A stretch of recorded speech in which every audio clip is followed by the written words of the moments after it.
Hi, I'm Cautex, and this video is a condensed version of my upcoming 9.1 Fury Warrior guide. This video is intended for people who are already comfortable playing Fury and are just looking to know what's new or different in 9.1. So, let's get started. The Fury rotation and playstyle hasn't really changed in 9.1, nor has the reasons to pick a given covenant.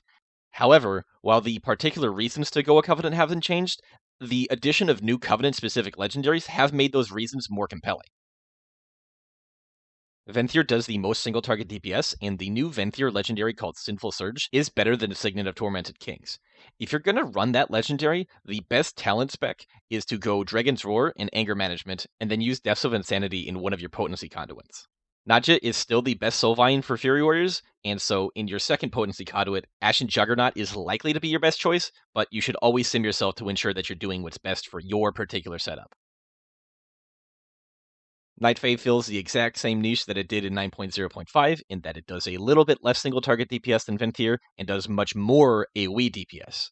Night Fae Fury Warriors will still be running Signet of Tormented Kings in both single target and in AoE. On single target fights, you're still going to want to go Naya and get Burrs, and then for AoE fights or Mythic Plus, you still want to go Karain and get First Strike. One thing to note is that because of how Naya's final Soulbind trait works, in raids, the optimal thing to do is to find one other melee player who is not Night Fae, and then both of you are going to stand on top of each other away from the other melee, so that you can consistently get the extra mastery bonus. Necrolord still provides more net raid DPS at the cost of doing the lowest personal DPS of all of the other covenants.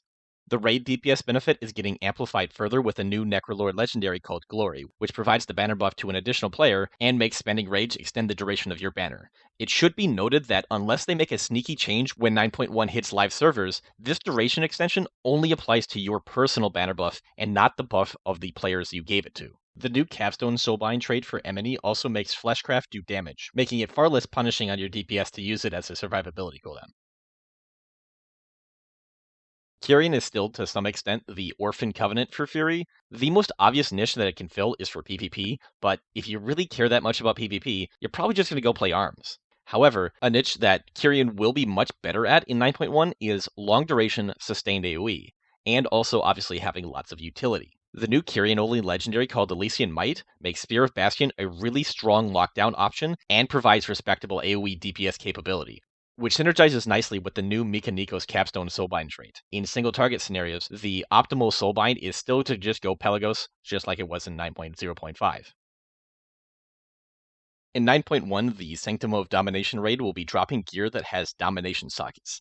In these sockets, you can place what are called Domination Shards. There are 9 different shards, broken up into 3 types: Frost, Blood, and Unholy. Each of these types will have 1 damage shard, 1 healing shard, and 1 defensive shard. If you socket all 3 shards of a given type, you will get a set bonus. I promise that this sounds way more complicated than it actually is. Long story short, you should be looking to get the Unholy Shard set bonus, which basically gives you the Shadowmoor legendary effect, meaning that it provides you with a stacking strength buff that once it reaches maximum stacks will explode, doing AoE damage that give you a strength buff for a while. And that's it.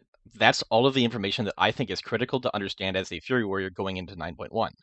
I hope that this guide was helpful for you. If you think my analysis was wrong, I encourage you to tell me why my opinions are dumb in the comments. If you have any questions, I'll also do my best to answer all of them. If you're looking for a more in-depth Fury guide, that video should be coming out in the near future. There are also videos on my channel where I specifically analyzed each of the Warrior-relevant changes coming in 9.1, and of course I do have a lot of other stuff in the pipeline. Lastly, I just want to say thank you for watching this video, and subscribe for more.